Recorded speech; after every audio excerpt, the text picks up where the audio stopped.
এখন agent অ্যাডভাইজারে direct data download হচ্ছে না, তার জন্য আপনাদেরকে বিএমএ প্রো থেকে ডেটাটা এজেন্ট অ্যাডভাইজার ডাউনলোড করতে হবে। যদি এরকম কেউ থাকেন যে আপনার শুধুমাত্র এজেন্ট অ্যাডভাইজার আছে, মোবাইলে কোনো সফটওয়্যার নেই, সেক্ষেত্রে আপনি আপনার নিয়ারেস্ট যে ব্লিসের ডিলার আছে তার সাথে যোগাযোগ করবেন। আপনাকে কি করতে হবে, যখন ডাটা আপডেট করছেন, আপডেট করার পরে আপনাকে একদম সফটওয়্যারের নিচের দিকে চলে যেতে হবে।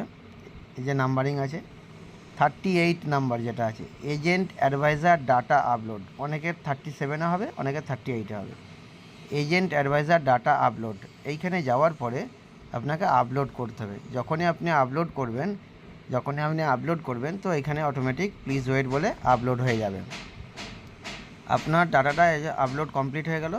এরপরে আপনি যেভাবে মোবাইলে মানে ল্যাপটপ বা ডেস্কটপে যে ডেটা ডাউনলোড করেন সেইভাবে এনবি আপডেট করবেন, অটোমেটিক ওখানেতে আপডেট হয়ে যাবে। কিন্তু ওইখানে তো যেখানেই আপডেট করবেন, আপডেট করার আগে ডাটার ব্যাকআপ আপনি নিয়ে রাখবেন। মেশিনের মধ্যেতেও কিন্তু আগে ডাটা ব্যাকআপ নিয়ে রেখে তারপরে আপলোড করবেন।